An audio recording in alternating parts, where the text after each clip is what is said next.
Hi, I'm Valerie Wheeler and I'm here with EirGrid, the official timing partner of the GAA Championships. We're chatting to some of the best known players of recent years to find out more about their communities. Welcome to Time Out. Today we are with Shane McEntee in the beautiful Meath.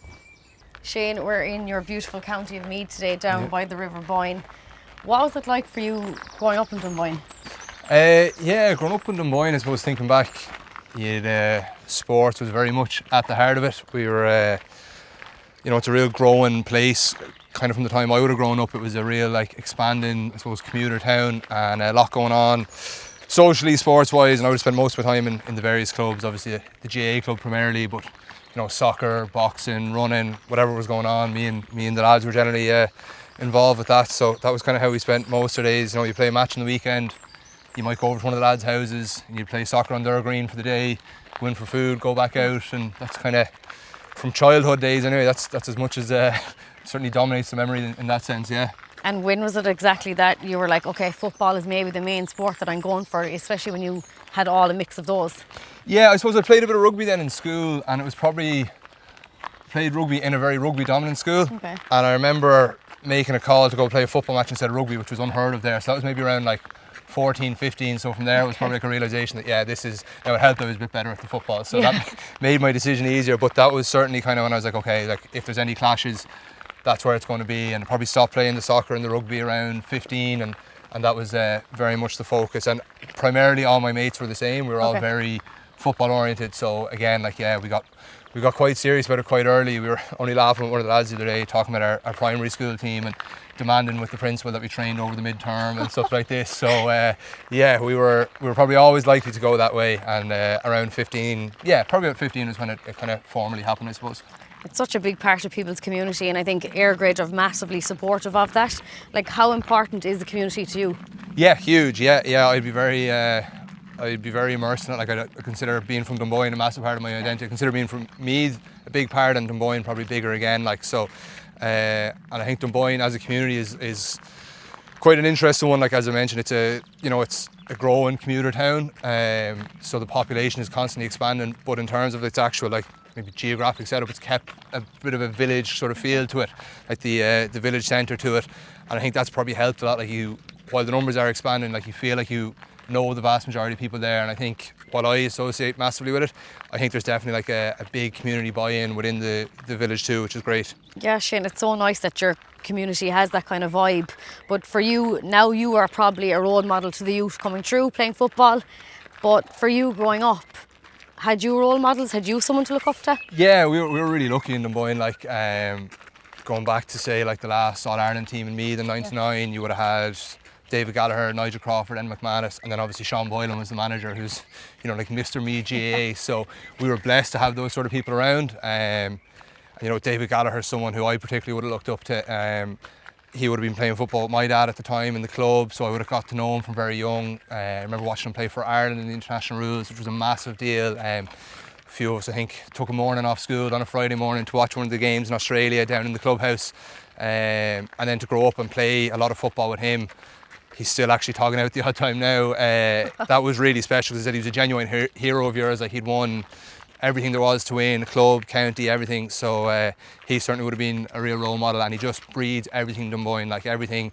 Even when he was with me, it always nearly hurt him that he wasn't with Dunboyne. He was so, I suppose, club focused and club passionate that it was kind of infectious to be around. Shane, football is a massive part of people's lives, and for many years you've been playing it. But what was it finally like to be named captain for your county? Yeah, that was an interesting one. It actually came about kind of during one of the lockdowns. So we had two brilliant captains, Brian Menton and Donald Keoghan, and they were nailed on. They were always going to be it until they didn't want to be, which they stepped away. So Colm Nally, one of the coaches, kind of broached with me about going in, and my initial reaction, given the dynamic with Dad being the manager, was, no, we'll push this off. And we were on our own for another couple of months, and it was kind of mentioned once or twice again, and started sounding out with a few people, a few other players in the team, whatever else, and basically was kind of told, look, you should go for this. It is something you probably always dream of. So still unsure, and eventually one of the management said to me, look, do you want to make your decision based on what other people are going to think or based on what the team thinks? So took it on, and it was really special. Really special for, again, the club. It's it's an honour for them as much as anyone else, and I suppose family and people close to me that supported me. So yeah, it was really really great to get to do it. Like I said, you would have grown up dreamt of doing it, so to finally get the chance was really special. Yeah. You mentioned your dad earlier on being manager at the time, you being captain, and you know there's been plenty of highs in sport, but there can also be a lot of lows, and he probably did come into a lot of criticism during his managerial time. Like, how did that affect yourselves and your family? Yeah, it's probably a bit of an interesting one in that a lot of it, I'd say, first of all, he didn't pick up on it because a lot of it's on social media, which he just wouldn't use. And then for the likes of myself, I would have made a very conscious effort to stay away from it. I had enough to focus on with my own performances and getting that in order.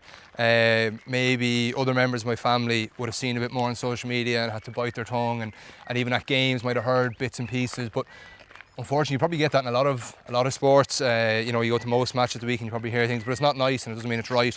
What was maybe most challenging for me and most disappointing was there was I suppose a small group within the county board who made a bit of a run on them at the end of 2021. We'd got quite close to Dublin that summer. Number of months we got knocked out. Number of months has passed, and the lads were really excited to get going again next year.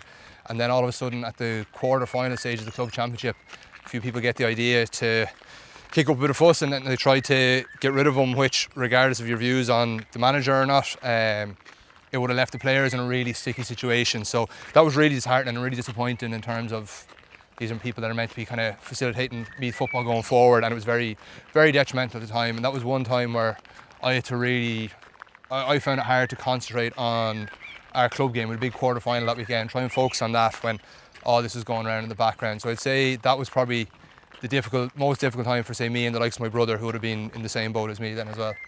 When it comes to Meath and playing football, I mean, like, what does the future hold for you with them? What are your hopes for it? Yeah, I suppose at the moment I'm really focused on just getting back from an injury. I unfortunately got my back operated on. It's the second time I've got it in a few years, so I'm trying to not think too far ahead and just really focus on getting back onto the pitch. Like, rehab's all going well at this stage, but it's tough, like, having been away overseas at work last year, and then the injury happened pretty early this year, and right now probably the guts of the championship year.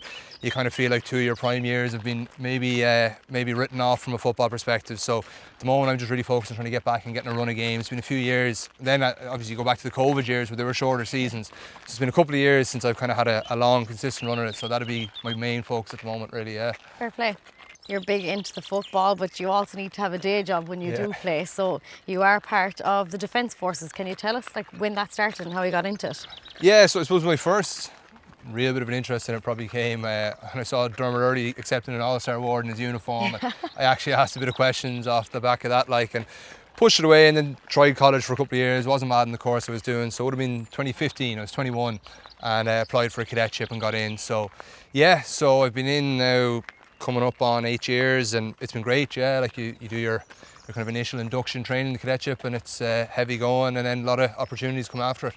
You've had plenty of life experiences now when it comes to football and Defence Forces, so has anyone ever given you some life advice that you've taken on board? Yeah, I can't even remember where I heard the line, but there's a line I often refer back to of everyone wants to win the race, but not everyone wants to run the race. So, we all want the nice things, the nice result, the whatever, make the team, win the tournaments, but how much you want it is determined by the kind of work you're willing to get into or put in to get there. So that's something, whether it's work or football, everyone wants the result to go their way, but it'll only go your way if you actually run the race and get to the finish line. Yeah, good advice, to be fair. And when it comes to your life values, like, what exactly would you value when it comes to, there's Defence Forces, there's the football, but what you value really in life? Yeah, and I think there's a massive relationship between the two there. Like, both of them are group dynamics, working in teams, trying to get the most of each other, and the sort of culture you can drive within it. So the likes of just, honesty, respect, putting your best self forward. If you have an issue, whether it's with a standard of work, and again, this comes to football or my job, say it to the person. It doesn't have to be, patronising or undermining, but you say it because you're trying to get the best result out of everyone. And I suppose, honesty just in your honesty of effort as well, and putting as much out of yourself. Another line we would have got in the cadets was the standard you walk past or the standard you accept. So if you're willing to turn a blind eye to something that's not up to scratch, well then that's what you're going to get at the end of it. So unreal. I know it's not an easy question to ever answer, but like, where exactly do you see yourself in 10 years' time? Still trying to play for Dunboyne anyway, hobbling around after young lads. Yeah, I'm really enjoying my career in the defence force, and there's a lot I'd still like to do in that. So I think that's first and foremost where I'd see myself. Probably a few more tours, and then there's so many different career opportunities within the organisation. Anything from training and planning to the press office to any amount. So there's logistics roles. So I'd like to kind of get as much out of the job as I can in that sense. So this time, 10 years, I'd see myself there and trying to maybe progress up through the ranks with all the sort of life experience that the job offers. Unreal. Well, look, it was so inspiring. Thank you so much for sharing so much with us today in your beautiful county of Meath. Thanks, Shane. Cheers. Thank you, Valerie. Thanks.